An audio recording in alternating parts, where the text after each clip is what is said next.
Manon is in the panelist pack, so she should be able to start to talk about tokens. Yes. Hello. Hello, Manon. Okay. We can't see you. Can you see my We see your screen? PowerPoint, yes, but we can't see you. Yes, it works. Perfect. Okay. You can start.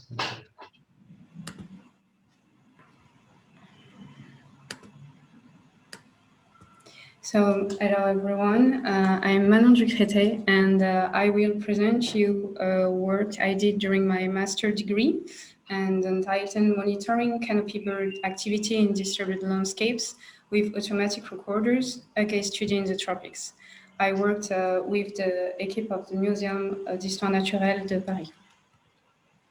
So first, in tropical forests, seed dispersal by animals can involve up to 75% of woody species.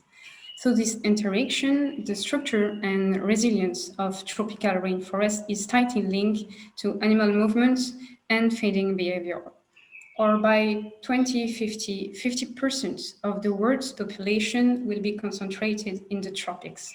And in the era of the Anthropocene, marked by direct with deformation and indirect with habitat degradation, effects on fauna, monitoring dispersal populations is crucial in tropical conservations. We chose to work with toucans, and especially the white-throat toucans, Rainfall toucanus, as it's a generalist canopy frugivore that plays a key role in seed dispersal of certain species. For example, it is responsible for the dispersal of 74% of feral seeds. But despite these key roles, the population dynamics of toucans are poorly known, probably due to the difficulty to monitor them on the long term. So the objective of our study here is to apply ecoacoustic and to test if can we monitor canopy bird activity in a tropical landscape with automatic recorders, and if yes, which environmental variables act on the vocal activity. So the study site was located in a locked forest in the southeast parts of French Guiana, as you can see here, Saint-Georges-de-l'Oyapock, which is the frontier of the Brazil. And 9 recorders were set up along 43 kilometers of roads that connect Saint-Georges-de-l'Oyapock to Cayenne, the main city. And the recordings were set up to record 1 minute every 10 minutes over 29 days. And 3 environmental variables were described within the home range of the toucans. First, habitat type with 3 categorical level, riparian forest, transition forest, and plateau forest.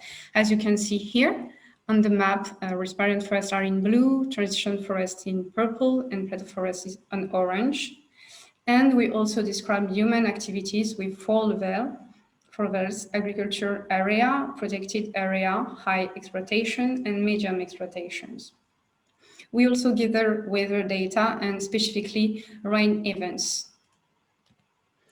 So the toucans live in a social group organized around a founding couple, and it's a flagship species for which acoustic monitoring is well adapted, since they have loud, highly repeated and stereotyped vocalizations that you can hear now, and it is made of 2 notes.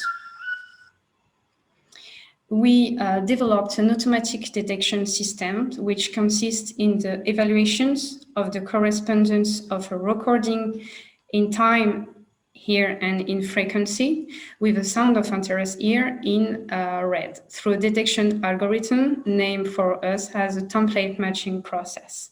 And our automatic system detection works well with 45% of the label delocalization that were detected with a 5% of false positive rates. So finally, we assessed how habitat, human activity, and rain may influence the vocal activity of toucans through statistical analysis. Since our observations have dependencies, we use a generalized linear mixed model in order to analyze it. And the final model is this one that we can show here with 6 effects as habitat type, human activity and rain, and random effects for site and days. To complete our model that did not take into account a temporal link between rain events and the number of detections, we use dynamic time warping. That is a method that tests for an alignment of the time series between rain events and the numbers of detections. So the vocal activities of the toucans are here shown in a raster images, and these images are organized with the x-axis for hour and the y-axis for sites. Each square corresponded to the number of detections. The scale varies from light to darker. Darker is the square, higher is the number of vocalizations, and you have the corresponding bar plots here for the number of detection according to time, and here for the number of detection according to size. And we have two behavioral interesting results. First, we have significant hour effect from 5 to 10 and from 16 to 17, as you can here see, with a dark square at the hour corresponding of the significant hour effect.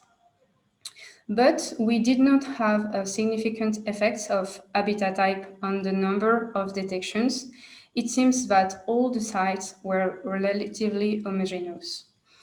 We did have an unexpectedly results, that is to say higher vocal activities here for corridor D and corridor C. As you can see, they are darker for all the hours, and these sites are in the highest logged sites. So regarding the effect of rainfall, it was no significance. But if we completed it with the dynamic time warping, you can see here, so that is the red dotted line is the rain event detections, and the black one are toucan vocalization detections. And you can see that there is a delayed temporal link for 4 events here, named here, with a positive pattern. So to conclude, our study allows us to develop a simple, accessible, and efficient automatic detection system. And this was a precious tool. Still, it allows us to evaluate spatiotemporal variations and to highlight some key clues. For example, we have the behavioral phenology that fits with the chorus behavior of birds at dawn and dusk, but we completed it with a phenology that potentially may be influenced by rainfall.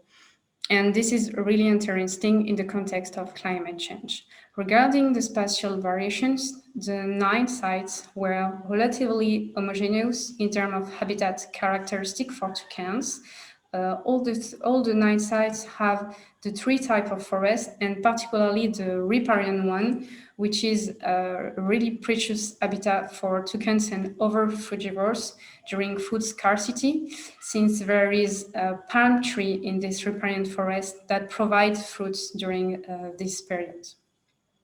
We might highlight a potential human effect at the frugivore community scale, because we saw that there are significant effects in the highest longest sites with an activity that is higher comparing to the agriculture area.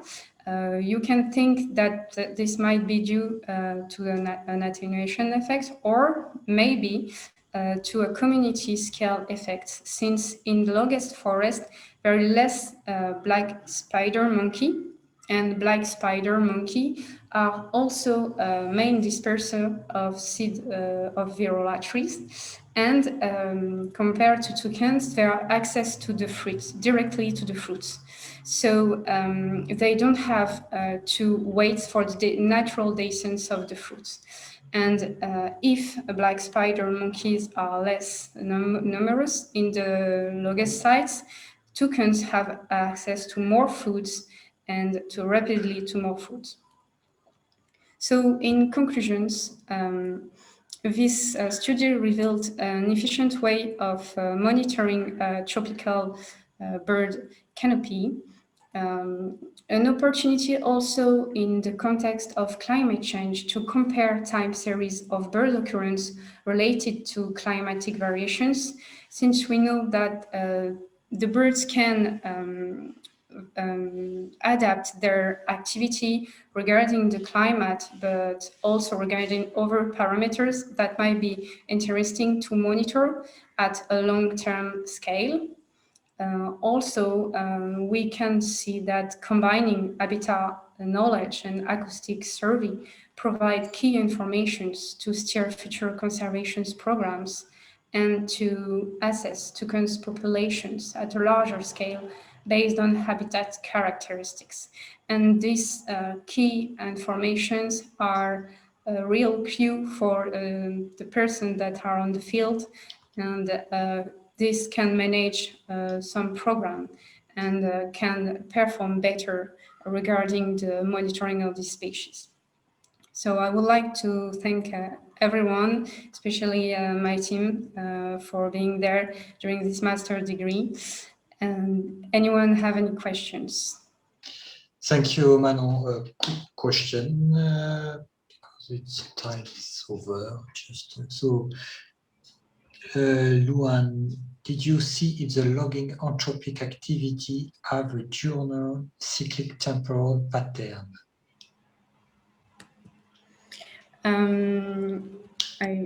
I don't understand. Can you repeat the question? You can read it, actually. It's in the chat. If the logging or anthropic activity, so on the forest, Yes. might have an effect on the temporal pattern of the toucan activity. Thank you for questions. I'm not sure about that.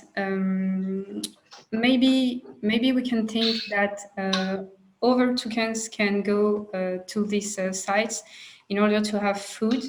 For this, I think we have to check it with field monitoring program in order to evaluate the behavior of toucans. But visually, this will be complicating since this is a tropical bird canopy.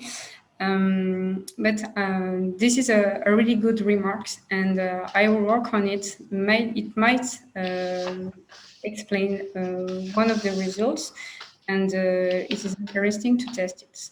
So thank you. Thank you, Manon. Thank you very much. So thank you all for this session. It's over. It's